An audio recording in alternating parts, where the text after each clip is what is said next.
नमस्कार। सुने कहानी पर आप सभी का स्वागत है।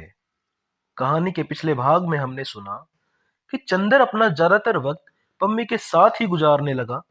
पम्मी के जिस्म की करीबी में उसे सुकून मिलने लगा था और इससे वह सुधा से दूरी का दुख भी भूलने लगा था।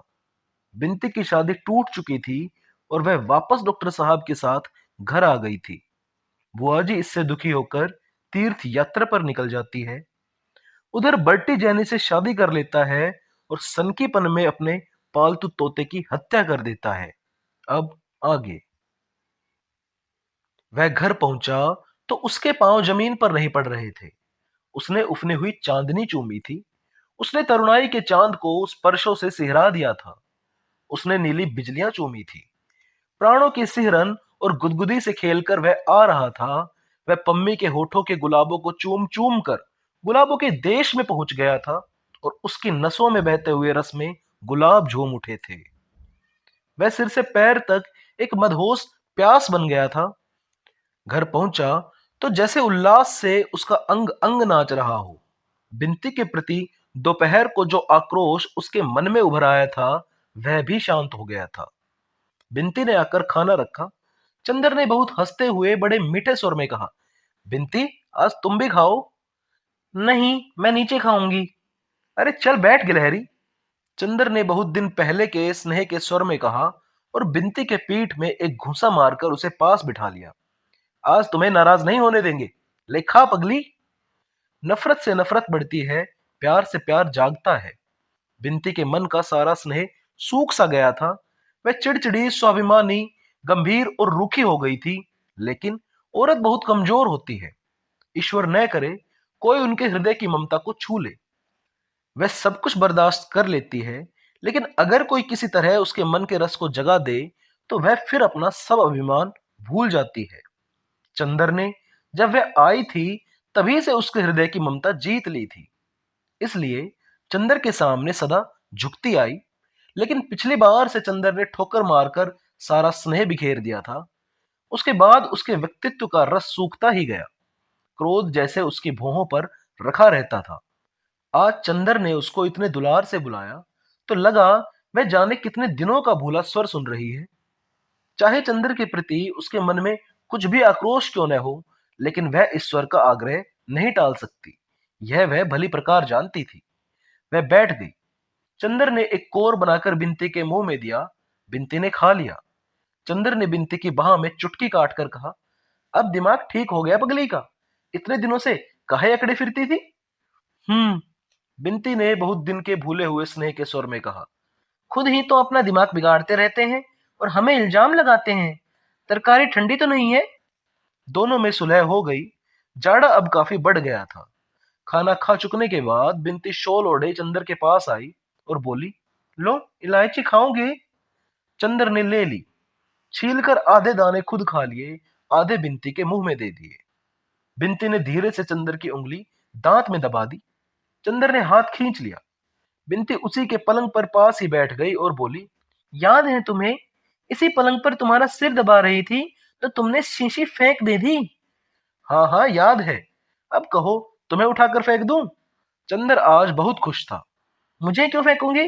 बिनती ने शरारत में मुंह बनाकर कहा, मैं तुमसे उठूंगी ही नहीं।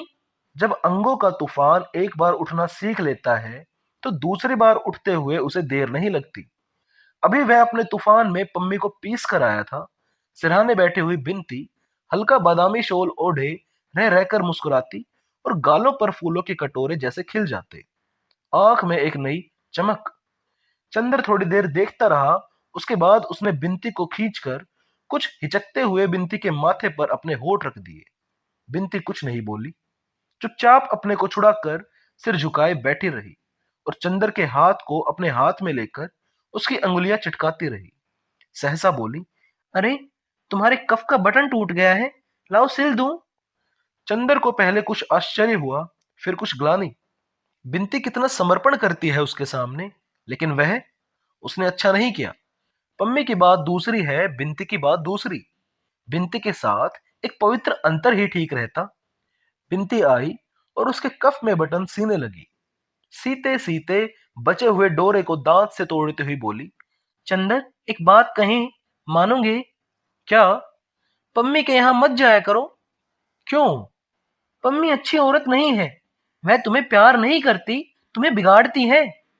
यह बात गलत है बिंती। तुम इसलिए कह रही हो ना कि उसमें वासना बहुत तीखी है। नहीं, यह नहीं। उसने तुम्हारी जिंदगी में सिर्फ एक नशा, एक वासना दी। कोई ऊंचाई, कोई पवित्रता नहीं दी। कहाँ दीदी, कहाँ पम्मी? किस स्वर्ग से उतरकर तुम किस नरक में फंस गए? पहले मैं भी यही सोचता था बिंती, लेकिन बाद में मैंने सोचा कि माना किसी लड़की के जीवन में वासना ही तीखी है, तो क्या इसी से यह निंदनीय हो जाती है? क्या वासना स्वतः में निंदनीय है? गलत। यह तो स्वभाव और व्यक्तित्व का अंतर है बिंती। हर एक से हम कल्पना नहीं मांग सकते, हर एक से हम वासना नहीं पा सकते। बादल है, उस पर किरण पड़ेगी, इंद्रधनुष ही खिलेगा। फूल है, उस पर किरण पड़ेगी, तबस्सुम ही आएगा। बादल से हम मांगने लगे तबस्सुम और फूल से मांगने लगे इंद्रधनुष, तो यह तो हमारी एक कवित्वमयी भूल होगी। माना एक लड़की के जीवन में प्यार आया, उसने अपने देवता के चरणों पर अपनी कल्पना चढ़ा दी। दूसरी के जीवन में प्यार आया, उसने चुंबन, आलिंगन और गुदगुदी की बिजलियां दी। एक बोली, देवता मेरे, मेरा शरीर चाहे जिसका हो, मेरी पूजा भावना, मेरी आत्मा तुम्हारी है और वह जन्म जन्मांतर तक तुम्हारी ही रहेगी। और दूसरी दीप शिखा सी लहराकर बोली, दुनिया कुछ कहे, अब तो मेरा तन मन सब तुम्हारा है। मैं तो बेकाबू हूं, मैं करूं क्या? मेरे तो अंग अंग जैसे अलसाकर चूर हो गए हैं तुम्हारी गोद में गिर पड़ने के लिए।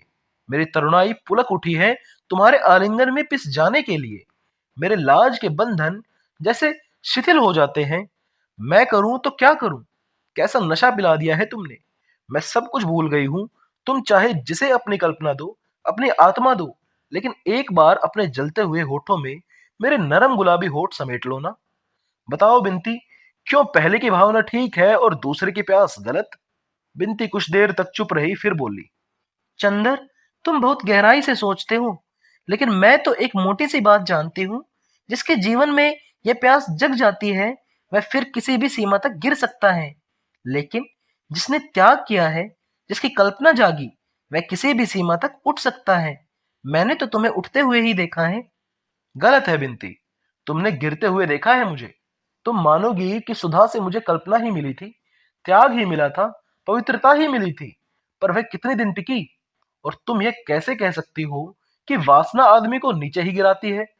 तुम आज की ही घटना लो।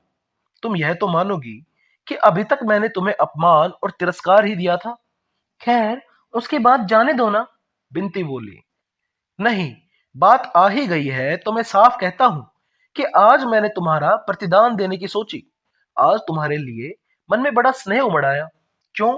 जानती भी हो, पम्मी ने आज मुझे अपने बाहुपाश में कसकर जैसे मेरे मन की सारी कटुता, सारा विष खींच लिया। मुझे लगा बहुत दिन बाद कि मैं फिर पिशाच नहीं, एक आदमी हूं। यह वासना का ही दान है। तुम कैसे कहोगी कि वासना आदमी को नीचे ही गिराती है? बिनती कुछ नहीं बोली। चंदर भी थोड़ी देर चुप रहा, फिर बोला, लेकिन एक बात पूछूं बिनती। क्या? बहुत अजब सी बात है, सोच रहा हूं पूछूं या ना पूछूं। पूछो ना। अभी मैंने तुम्हारे माथे पर होठ रख दिए, तुम कुछ भी नहीं बोली, और मैं जानता हूं यह कुछ अनुचित सा था। तुम पम्मी नहीं हो, फिर भी तुमने कुछ विरोध नहीं किया। बिनती थोड़ी देर तक चुपचाप अपने पांव की ओर देखती रही, फिर शोल के छोर से एक डोरा खींचते हुए बोली, चंदर, मैं अपने को कुछ समझ नहीं पाती। सिर्फ इतना जानती हूँ कि मेरे मन में तुम जाने क्या हो। इतने महान हो कि मैं तुम्हें प्यार नहीं कर पाती, लेकिन तुम्हारे लिए कुछ भी करने में अपने को रोक नहीं सकती।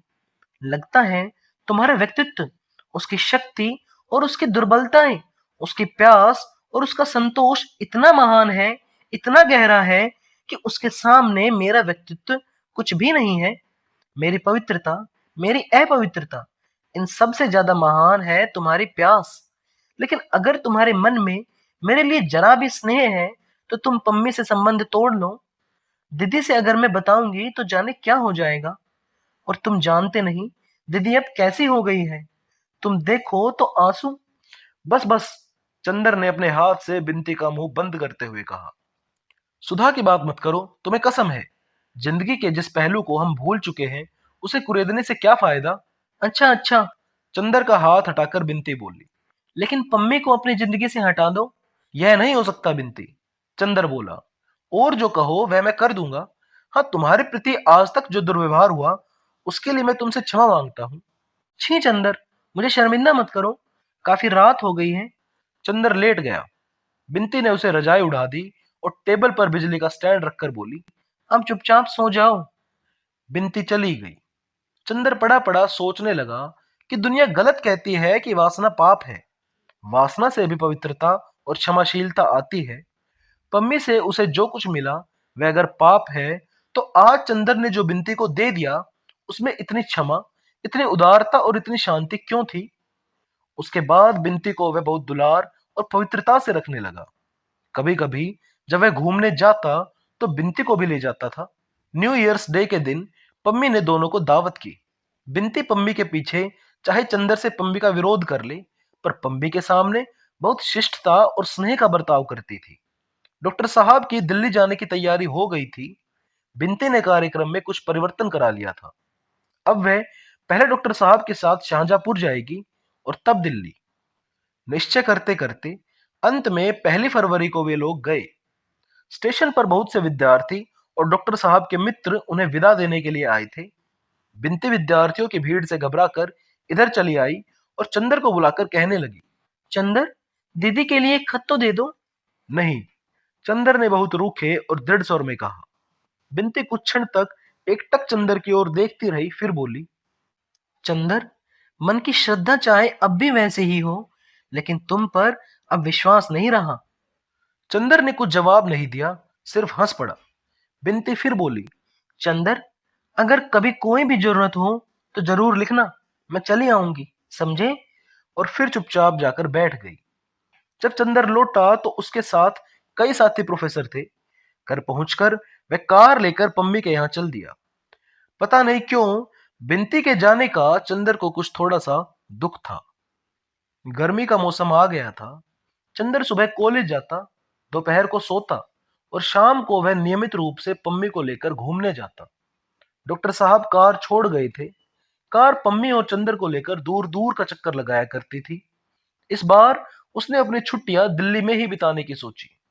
पम्मी ने भी तय किया था कि मसूरी से लौटते समय जुलाई में वह एक हफ्ते आकर डॉक्टर शुक्ला की मेहमानी करेगी और दिल्ली के पूर्व परिचितों से भी मिल लेगी। यह नहीं कहा जा सकता कि चंदर के दिन अच्छी तरह से बीत रहे थे। उसने अपना अतीत भुला दिया था और वर्तमान को वह पम्मी की नशीली निगाहों में डुबा चुका था। भविष्य की उसे कोई खास चिंता नहीं थी। उसे लगता था कि यह पम्मी की निगाहों के बादलों और स्पर्शों के फूलों की जादू भरी दुनिया अमर है, शाश्वत है। इस जादू ने हमेशा के लिए उसकी आत्मा को अभिभूत कर लिया है। ये होठ कभी अलग न होंगे। ये बाहुपाश इसे इसी तरह घेरे रहेंगे और पम्मी की गर्म तरुण सांसें सदा इसी प्रकार उसके कपोलों को सिहारती रहेंगी। आदमी का विश्वास हमेशा सीमाएं और अंत भूल जाने का आदी होता है। चंदर भी सब कुछ भूल चुका था। अप्रैल की एक शाम, दिन भर लू चलकर अब थक गई थी, लेकिन दिन भर की लू की वजह से आसमान में इतनी धूल भर गई थी कि धूप भी हल्की पड़ गई थी। माली बाहर छिड़काव कर रहा था। चंदर सोकर उठा था और सुस्ती मिटा रहा था। थोड़ी देर बाद वह उठा, दिशाओं की ओर निरुद्देश्य देखने लगा। बड़ी उदास सी शाम थी। सड़क भी बिल्कुल सूनी थी। सिर्फ दो एक साइकिल सवार लू से बचने के लिए कानों पर तौलिया लपेटे हुए चले जा रहे थे। एक बर्फ का ठेला भी चला जा रहा था। जाओ, बर्फ तो ले आओ, चंदर ने माली को पैसे देते हुए कहा। माली ने ठेले वाले को बुलाया। ठेला वाला आकर फाटक पर रुक गया। माली बर्फ तुड़वा ही रहा था कि एक रिक्शा जिस पर पर्दा बंधा था वह भी फाटक के पास मुड़ा और ठेले के पास आकर रुक गया। ठेले वाले ने ठेला पीछे किया। रिक्शा अंदर आया। रिक्शा में कोई पर्दा नशीन औरत बैठी थी, लेकिन रिक्शा के साथ कोई नहीं था। चंदर को ताज्जुब हुआ, कौन पर्दा नशीन यहां आ सकती है? रिक्शा से एक लड़की उतरी जिसे चंदर नहीं जानता था, लेकिन बाहर का पर्दा जितना गंदा और पुराना था, लड़की की पोशाक उतनी ही साफ और चुस्त। वह सफेद रेशम की सलवार, सफेद रेशम का चुस्त कुर्ता और एक बहुत हल्के शरबती फालसाई रंग की चुन्नी ओढ़े थी। वह उतरी और रिक्शा वाले से बोली, अब घंटे भर बाद आकर मुझे ले जाना। रिक्शा वाला सिर हिलाकर चल दिया और वह सीधे अंदर चल दी। चंदर को बड़ा अचरज हुआ, यह कौन हो सकती है जो इतनी बेतकल्लुफी से अंदर चल दी। उसने सोचा, शायद शरणार्थियों के लिए चंदा मांगने वाली कोई लड़की है, मगर अंदर तो कोई है ही नहीं। उसने चाहा कि रोक दे, फिर भी उसने रोका नहीं। सोचा, खुद ही अंदर खाली देखकर लौट आएगी।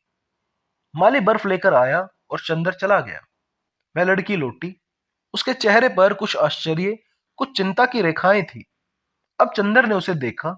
एक सांवली लड़की थी, कुछ उदास, कुछ बीमार सी लगती थी। आंखें बड़ी बड़ी लगती थी, जो रोना भूल चुकी है और हंसने में भी अशक्त है। चेहरे पर एक पीली छां थी। ऐसा लगता था कि देखने ही से लड़की दुखी है, पर अपने को संभालना जानती है। वह आई और बड़ी फीकी मुस्कान के साथ बड़ी शिष्टता के स्वर में बोली, चंदर भाई सलाम। सुधा क्या ससुराल में है? चंदर का आश्चर्य और भी बढ़ गया। यह तो चंदर को जानती भी है। जी हाँ, वह ससुराल में है, लेकिन आप और बिंती कहाँ है? लड़की ने बात काट कर पूछा। बिंती दिल्ली में है। क्या उसकी भी शादी हो गई?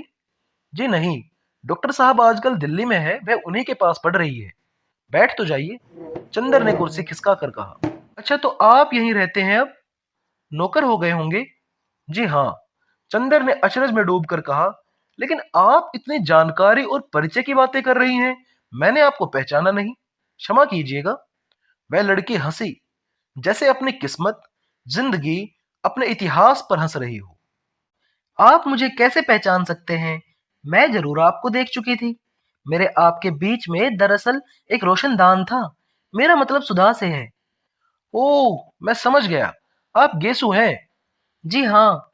और गेसु ने बड़ी तमीज से अपनी चुन्नी ओढ़ ली। अरे, आप तो शादी के बाद जैसे खो ही गई। अपनी सहेली को भी एक भी खत नहीं लिखा। अख्तर मियां मजे में तो हैं। आपको यह सब कैसे मालूम? बहुत आकुल होकर गेसु बोली, और उसकी पीली आंखों में और भी मैलापन आ गया। मुझे सुधा से मालूम हुआ था। मैं तो उम्मीद कर रहा था कि आप हम लोगों को एक दावत जरूर देंगी, लेकिन कुछ मालूम ही नहीं हुआ। एक बार सुधा जी ने मुझे आपके यहाँ भेजा, तो मालूम हुआ कि आप लोगों ने मकान ही छोड़ दिया है। जी हाँ, मैं देहरादून में थी। अम्मी जान वगैरह सब वहीं थी। अभी हाल ही में वहां कुछ पनाहगीर पहुंचे। पनाहगीर? जी, पंजाब के सिख वगैरह। कुछ झगड़ा हो गया तो हम लोग चले आए। अब हम लोग यहीं हैं। अख्तर मियाँ कहाँ हैं? मिर्जापुर में एक पीतल का रोजगार कर रहे हैं। और उनकी बीवी देहरादून में थी। यह सजा क्यों दिया आपने उन्हें? सजा की कोई बात नहीं। गेसु का स्वर घुटता हुआ सा मालूम दे रहा था। उनकी बीवी उनके साथ है। क्या मतलब? आप तो अजब सी बातें कर रही हैं। अगर मैं भूल नहीं करता तो आपकी शादी। जी हाँ। बड़ी ही उदास हंसी हंसकर गेसु बोली, आपसे चंदर भाई मैं क्या छिपाऊंगी। जैसे सुधा, वैसे आप। मेरी शादी उनसे नहीं हुई। अरे, गुस्ताखी माफ कीजिएगा। सुधा तो मुझसे कह रही थी कि अख्तर मुझसे मोहब्बत करते हैं। गेसु बात काट कर बोली और बड़ी गंभीर हो गई, और अपनी चुन्नी के छोर में टके हुए सितारों को तोड़ते हुए बोली, मैं सचमुच नहीं समझ पाई कि उनके मन में क्या था। उनके घर वालों ने मेरे बजाय फूल को ज्यादा पसंद किया। उन्होंने फूल से ही शादी कर ली। अब अच्छी तरह निभ रही है दोनों की। फूल तो इतने अरसे से एक बार भी हम लोगों से मिलने तक नहीं आई। अच्छा। चंदर चुप होकर सोचने लगा कि कितनी बड़ी प्रवंचना हुई है इस लड़की की जिंदगी में, और कितने दबे शब्दों में यह कहकर चुप हो गई। एक भी आंसू नहीं, एक भी सिसकी नहीं, संयत स्वर और फीकी मुस्कान, बस। चंदर चुपचाप उठकर अंदर गया। महाराजिन आ गई थी। कुछ नाश्ता और शरबत भेजने के लिए कहकर चंदर बाहर आ गया। गेसु चुपचाप लोन की ओर देख रही थी, शून्य निगाहों से। चंदर आकर बैठ गया और बोला, बहुत धोखा दिया आपको। छी, ऐसी बात नहीं कहते चंदर भाई। कौन जानता है कि अख्तर की मजबूरी रही हो। जिसको मैंने अपना सरताज माना, उसके लिए ऐसा ख्याल भी दिल में लाना गुनाह है मेरे लिए। मैं इतनी गिरी हुई नहीं कि यह सोचूं कि उन्होंने धोखा दिया। गेसु दांत तले जबान दबाकर बोली। चंदर दंग रह गया। क्या गेसु अपने दिल से कह रही है? इतना अखंड विश्वास है गेसु को अख्तर पर?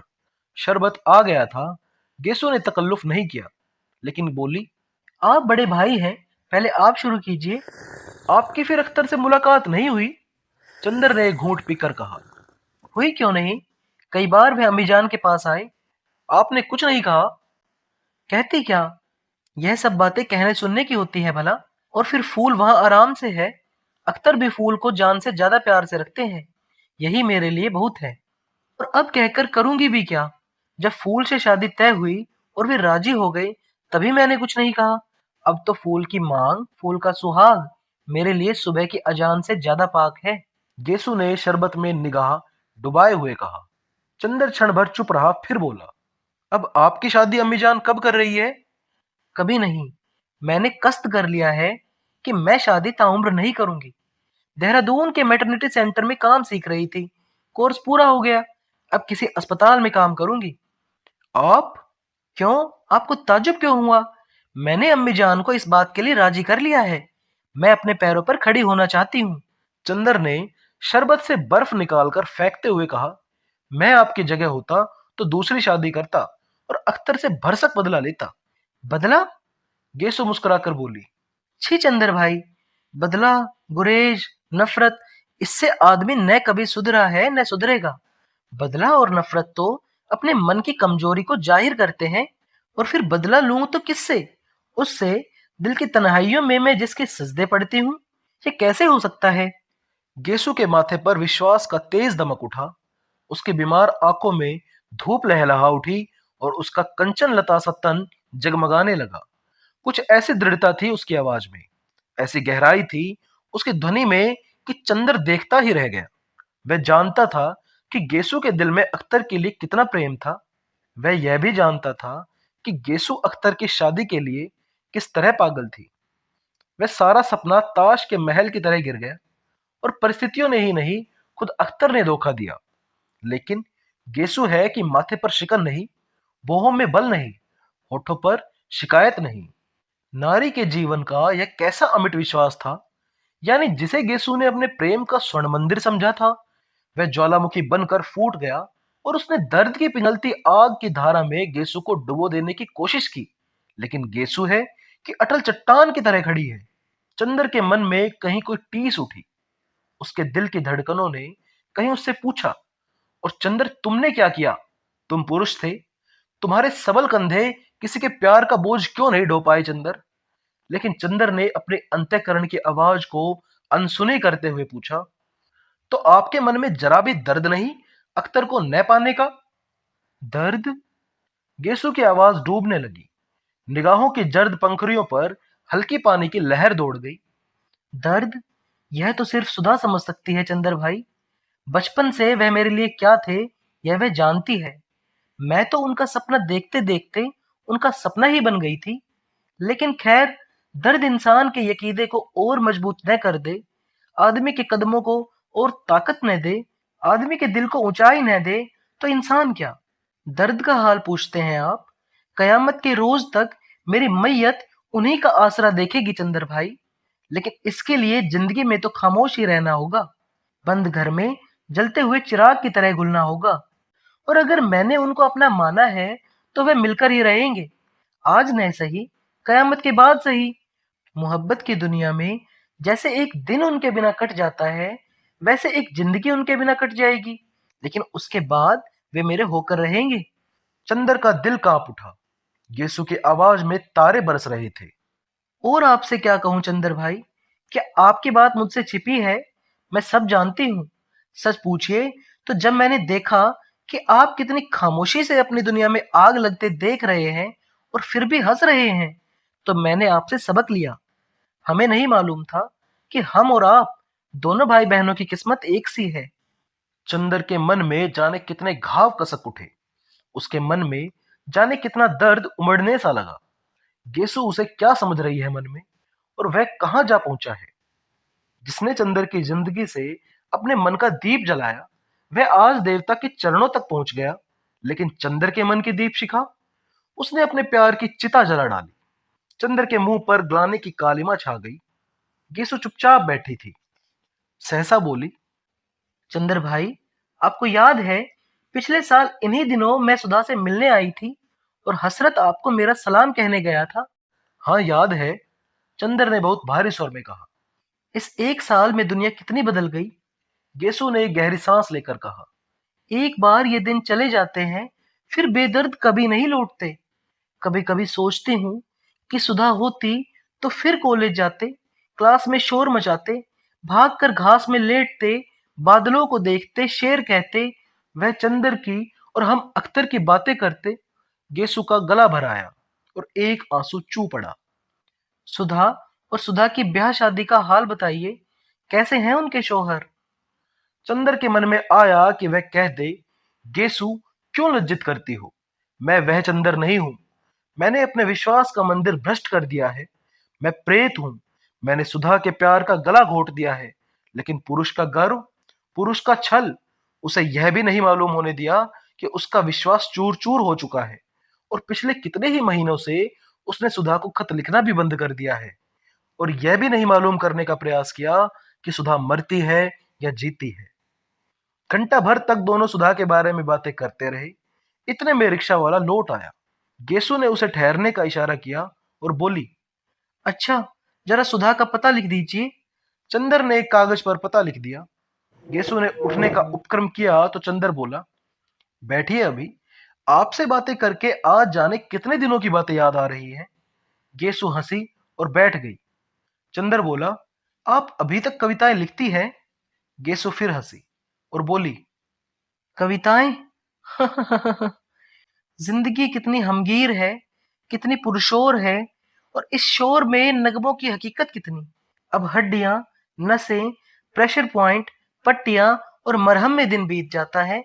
अच्छा चंदर भाई, सुधा अभी उतने ही शौक है, उतने ही शरारती है क्या? नहीं, चंदर बहुत उदास स्वर में बोला। जाओ, कभी देख आओ ना। नहीं, जब तक कहीं जगह नहीं मिल जाती, तब तक तो इतनी आजादी नहीं मिलेगी ना। अभी यहीं हूं, उसी को बुलवाऊंगी और उसके पति देवता को लिखूंगी। कितना सूना लग रहा है यह घर, भूतों का बसेरा हो जैसे, जैसे प्रेत रहते हो। क्यों प्रेत बना रही हैं आप? मैं रहता हूं इसी घर में। चंदर बोला, अरे मेरा वो मतलब नहीं है। गेसु हंसते हुए बोली, अच्छा, अब मुझे तो अम्मी जान नहीं भेजेंगी। आज जाने कैसे अकेले आने की इजाजत दे दी।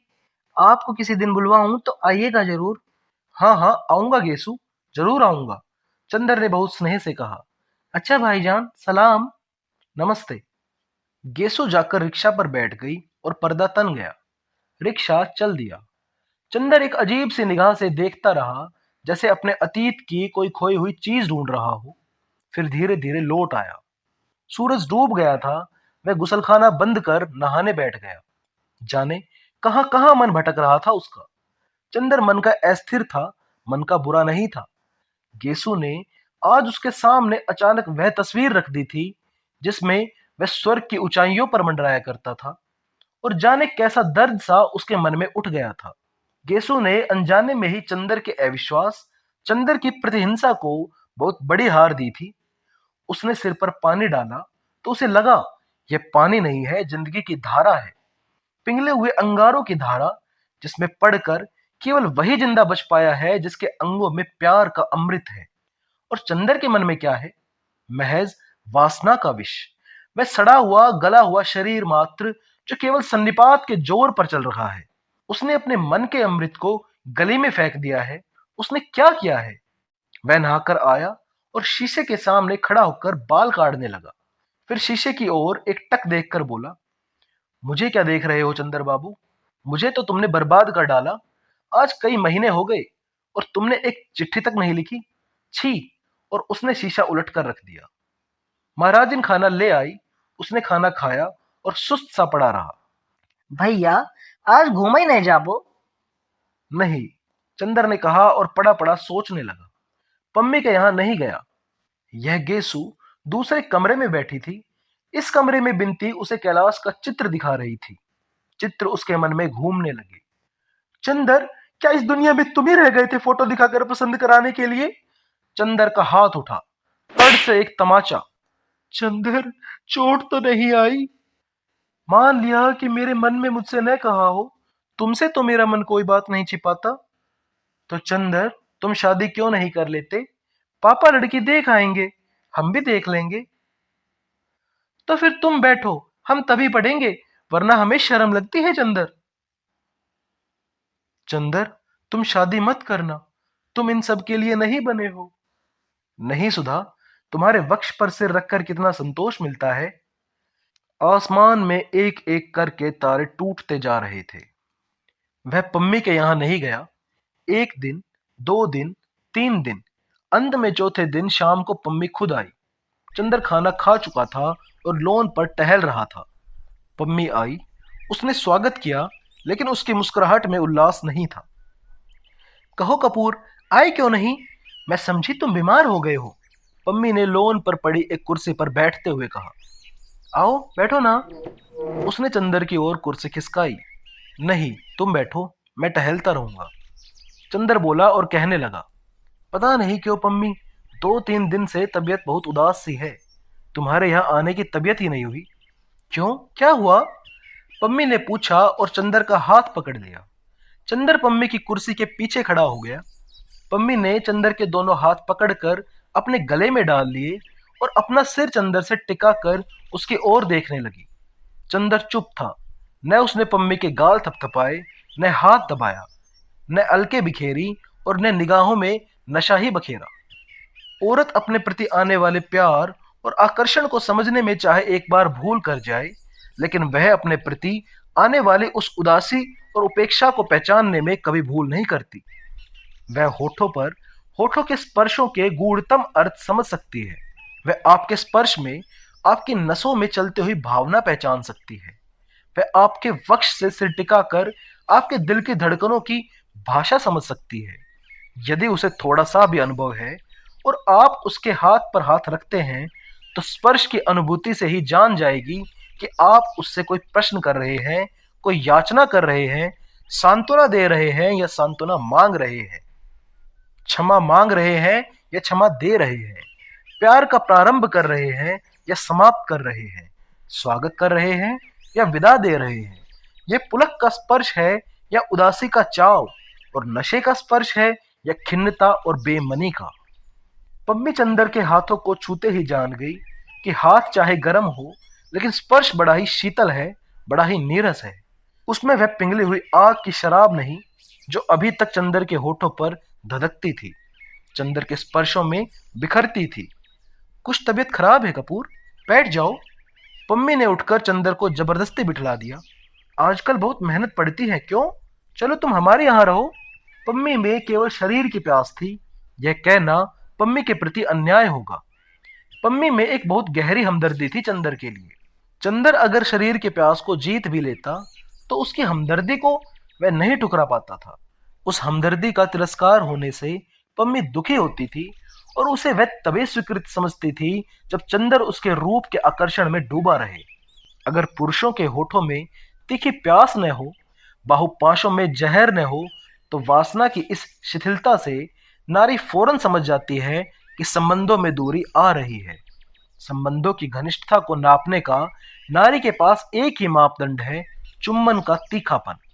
चंदर के मन में ही नहीं, वरन स्पर्शों में भी इतनी बिखरती हुई उदासी थी, इतनी उपेक्षा थी कि पम्मी मरमाहत हो गई। उसके लिए यह पहली पराजय थी। आजकल पम्मी जान जाती थी कि चंदर का रोम रोम इस वक्त पम्मी की सांसों में डूबा हुआ है। लेकिन पम्मी ने देखा कि चंदर उसकी बाहों में होते हुए भी दूर, बहुत दूर न जाने किन विचारों में उलझा हुआ है। वह उससे दूर चला जा रहा है, बहुत दूर। पम्मी की धड़कनें अस्त व्यस्त हो गई। उसके समझ में नहीं आया कि वह क्या करे। चंदर को क्या हो गया? क्या पम्मी का जादू टूट रहा है?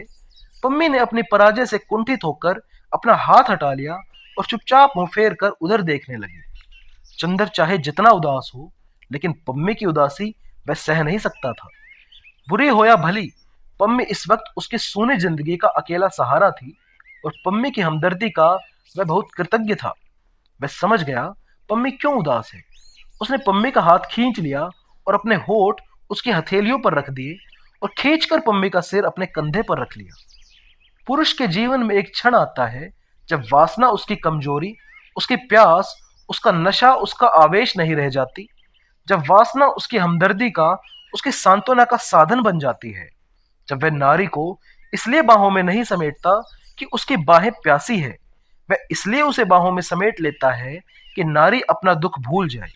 जिस वक्त वह नारी की सीपियां पलकों के नशे में नहीं, वरना उसकी आंखों के आंसू सुखाने के लिए उसकी पलकों पर होठ रख देता है, जीवन के उस क्षण में पुरुष जिस नारी से सहानुभूति रखता है, उसके मन की पराजय को भुलाने के लिए वह नारी को बाहुपाश के नशे में बहला देना चाहता है। लेकिन इन बाहुपाशों में प्यास जरा भी नहीं होती, आग जरा भी नहीं होती, सिर्फ नारी को बहलावा देने का प्रयास मात्र होता है। इसमें कोई संदेह नहीं कि चंदर के मन पर छाया हुआ पम्मी के रूप का गुलाबी बादल उचटता जा रहा था, नशा उखड़ सा रहा था, लेकिन चंदर पम्मी को दुखी नहीं करना चाहता था। वह भरसक पम्मी को बहलाए रखता था, लेकिन उसके मन में कहीं न कहीं फिर अंतर्द्वंद का एक तूफान चलने लगा था। गेसु ने उसके सामने उसके साल भर पहले की जिंदगी का वह चित्र रख दिया था, जिसकी एक झलक उस अभागे को पागल कर देने के लिए काफी थी। चंदर जैसे तैसे मन को पत्थर बनाकर, अपनी आत्मा को रूप की शराब में डुबोकर, अपने विश्वासों में छलकर उसको भुला पाया था, उसे जीत पाया था। लेकिन गेसु ने और गेसु की बातों ने जैसे उसके मन में मूर्छित पड़ी अभिशाप की छाया में फिर प्राण प्रतिष्ठा कर दी थी, और आधी रात के सन्नाटे में फिर चंदर को सुनाई देता था कि उसके मन में कोई काली छाया बार बार सिसकने लगती है, और चंद्र के हृदय में टकरा कर वह रुदन बार बार कहता था, देवता, तुमने मेरी हत्या कर डाली, मेरी हत्या, जिसे तुमने स्वर्ग और ईश्वर से बढ़कर माना था। और चंद्र इन आवाजों से घबरा उठता था। विस्मरण की एक तरंग जहां चंद्र को पम्मी के पास खींच लाई थी, वहां अतीत के स्मरण की दूसरी तरंग उसे वेग में उलझा कर जैसे फिर उसे दूर खींच ले जाने के लिए व्याकुल हो उठी। उसको लगा कि पम्मी के लिए उसके मन में जो मादक नशा था, उस पर ग्लानि का कोहरा छाता जा रहा है, और अभी तक उसने जो कुछ किया था उसके लिए उसी के मन में कहीं न कहीं हल्की सी अरुचि झलकने लगी थी। फिर भी पम्मी का जादू बदस्तूर कायम था। वह पम्मी के प्रति कृतज्ञ था, और वह पम्मी को कहीं भी किसी भी हालत में दुखी नहीं करना चाहता था। भले वह गुनाह करके अपनी कृतज्ञता जाहिर क्यों न कर पाए, लेकिन जैसे बिनती के मन में चंद्र के प्रति जो श्रद्धा थी वह नैतिकता अनैतिकता के बंधन से ऊपर उठकर थी, वैसे ही चंद्र के मन में पम्मी के प्रति कृतज्ञता पुण्य और पाप के बंधन से ऊपर उठकर थी। बिनती ने एक दिन चंद्र से कहा था कि यदि वह चंद्र को असंतुष्ट करती है, तो वह उसे इतना बड़ा गुनाह लगता है कि उसके सामने उसे किसी भी पाप पुण्य की परवाह नहीं है। उसी तरह चंद्र सोचता था कि संभव है कि उसका और पम्मी का यह संबंध पापमय हो, लेकिन इस संबंध को तोड़कर पम्मी को असंतुष्ट और दुखी करना इतना बड़ा पाप होगा जो अक्षम्य है। लेकिन वह नशा टूट चुका था, वह सांस धीमी पड़ गई थी। अपनी हर कोशिश के बावजूद वह पम्मी को उदास होने से बचा न पाता था। एक दिन सुबह जब वह कॉलेज जा रहा था कि पम्मी की कार आई। पम्मी बहुत ही उदास थी। चंद्र ने आते ही उसका स्वागत किया। उसके कानों में एक नीले पत्थर का बूंदा था, जिसकी हल्की छां गालों पर पड़ रही थी। चंद्र ने झुककर वह नीली छां चूम ली। पम्मी कुछ नहीं बोली, वह बैठ गई और फिर चंद्र से बोली, मैं लखनऊ जा रही हूं कपूर। कब? आज? हाँ, अभी कार से। क्यों? यूं ही बस, मन ऊब गया है। पता नहीं कौन सी छां मुझ पर पड़ गई है। मैं शायद लखनऊ से मसूरी चली जाऊं। मैं तुम्हें जाने नहीं दूंगा। पहले तो तुमने बताया नहीं। तुम्ही ने कहाँ बताया था? क्या? कुछ भी नहीं। अच्छा, चल रही हूं, ठीक है? सुनो तो। नहीं, अब रोक नहीं सकते तुम। बहुत दूर जाना है चंदर। वह चल दी।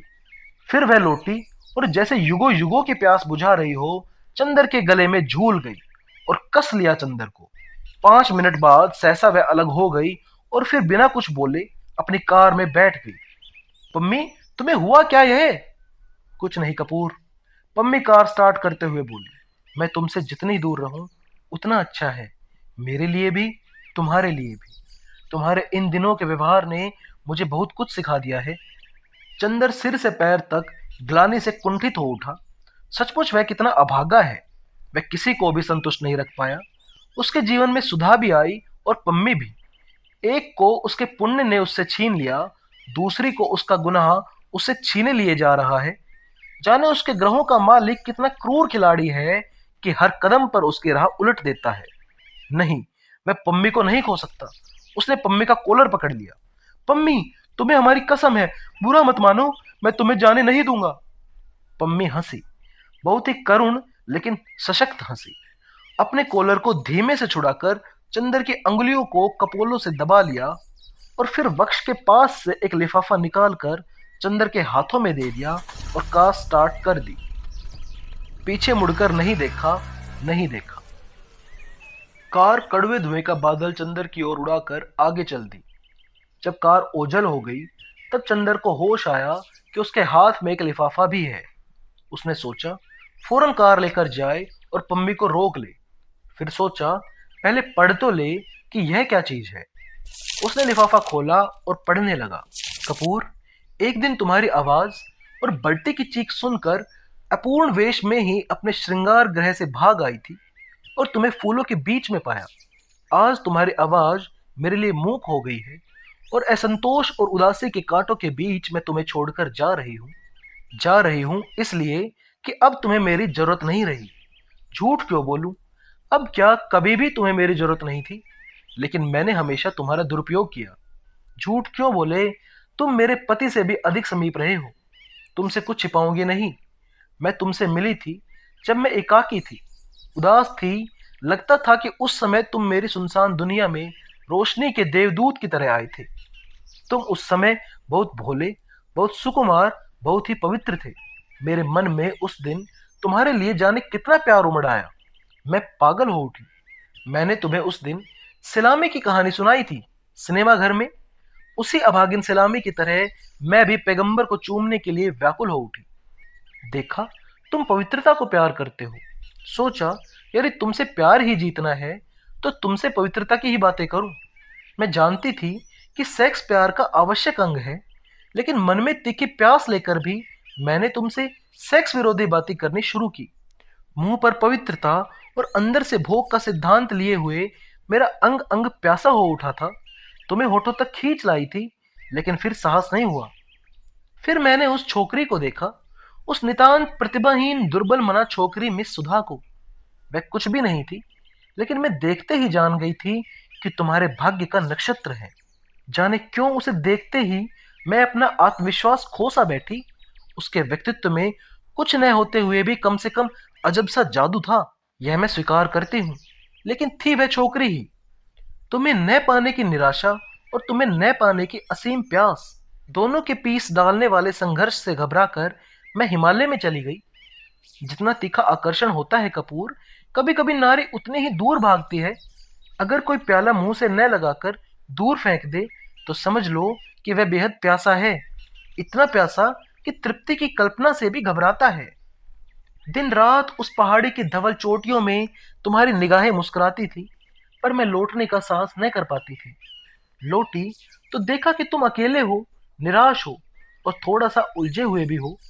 पहले मैंने तुम पर पवित्रता की आड़ में विजय पानी चाही, अब तुम पर वासना का सहारा लेकर छा गई। तुम मुझे बुरा समझ सकते हो, लेकिन काश कि तुम मेरी प्यास को समझ पाते कपूर। तुमने मुझे स्वीकार किया, वैसे नहीं जैसे कोई फूल शबनम को स्वीकार करे। तुमने मुझे उस तरह स्वीकार किया जैसे कोई बीमार आदमी मॉर्फिन के इंजेक्शन को स्वीकार करे। तुम्हारी प्यासी और बीमार प्रवृत्तियां बदली नहीं, सिर्फ बेहोश होकर सो गई। लेकिन कपूर, पता नहीं किसके स्पर्श से एकाएक वे बिखर गई। मैं जानती हूं इधर तुम में क्या परिवर्तन आ गया है। मैं तुम्हें उसके लिए अपराधी नहीं ठहराती कपूर। मैं जानती हूं तुम मेरे प्रति अब भी कितने कृतज्ञ हो, कितने स्नेहशील हो, लेकिन अब तुम में वह प्यास नहीं, वह नशा नहीं। तुम्हारे मन की वासना अब मेरे लिए एक तरह से बदलती जा रही है। मुझे वह दिन याद है, अच्छी तरह याद है चंदर, जब तुम्हारे जलते हुए होठों ने इतनी गहरी वासना से मेरे होठों को समेट लिया था कि मेरे लिए अपना व्यक्तित्व ही एक सपना बन गया था। लगता था सभी सितारों का तेज भी इसकी एक चिंगारी के सामने फीका है। लेकिन आज होठ होठ है, आग के फूल नहीं रहे। पहले मेरी एक झलक से तुम्हारे रोम रोम में सैकड़ों इच्छाओं की आंधियां गरज उठती थी।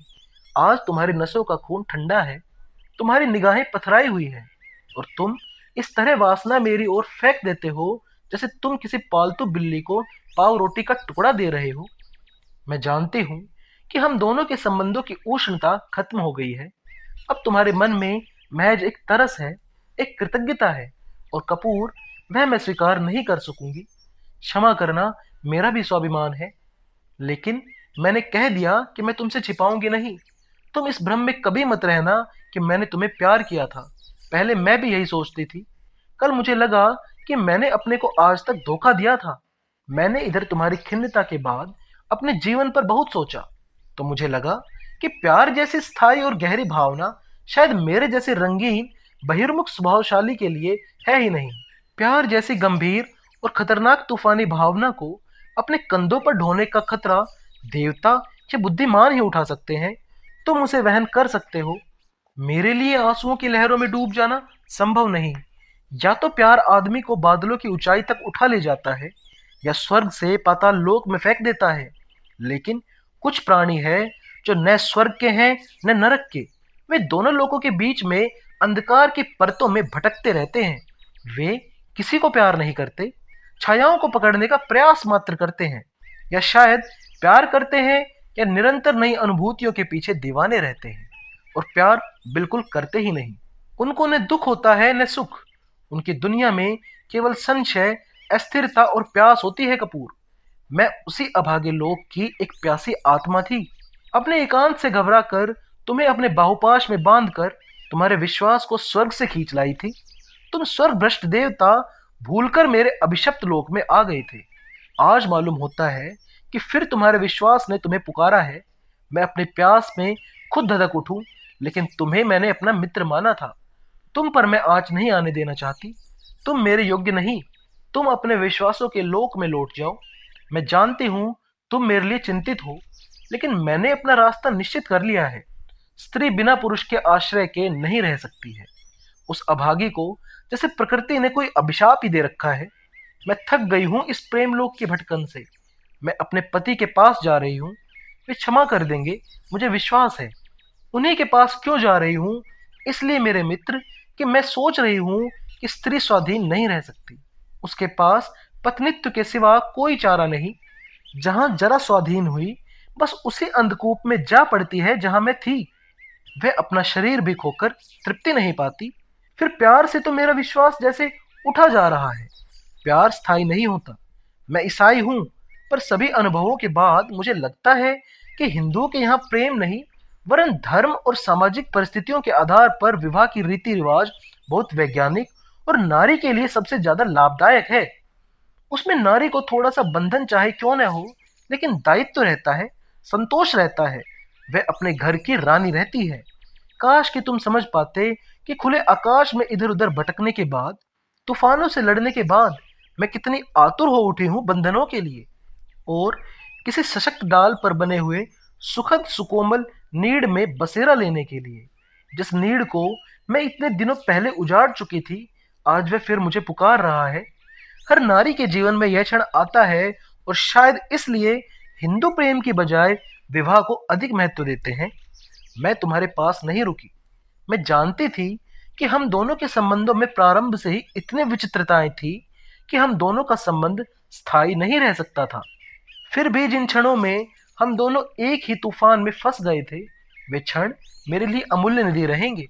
तुम बुरा न मानना, मैं तुमसे जरा भी नाराज नहीं हूं। मैं न अपने को गुनहगार मानती हूं न तुम्हें। फिर भी अगर तुम मेरी सलाह मान सको तो मान लेना। किसी अच्छी सी सीधी सादी हिंदू लड़की से अपना विवाह कर लेना। किसी बहुत बौद्धिक लड़की जो तुम्हें प्यार करने का दम भरती हो, उसके फंदे में न फंसना कपूर। मैं उम्र और अनुभव दोनों में तुमसे बड़े हूं। विवाह में भावना या आकर्षण अक्सर जहर बिखेर देता है। ब्याह करने के बाद एक आध महीने के लिए अपनी पत्नी सहित मेरे पास जरूर आना कपूर। मैं उसे देखकर वह संतोष पा लूंगी जो हमारी सभ्यता ने हम अभागों से छीन लिया है। अभी मैं साल भर तक तुमसे नहीं मिलूंगी। मुझे तुमसे अब भी डर लगता है, लेकिन इस बीच में तुम बंटी का ख्याल रखना। कभी कभी उसे देख लेना। रुपए की कमी तो उसे न होगी। बीवी भी उसे मिल गई है जिसने उसे ठीक कर दिया है। उस अभागे भाई से अलग होते हुए मुझे कैसा लग रहा है, यह तुम जानते अगर तुम बहन होते। अगला पत्र तुम्हें तभी लिखूंगी जब मेरे पति से मेरा समझौता हो जाएगा। नाराज तो नहीं हो? प्रमिला डिक्रूज। चंदर पम्मी को लौटाने नहीं गया, कॉलेज भी नहीं गया।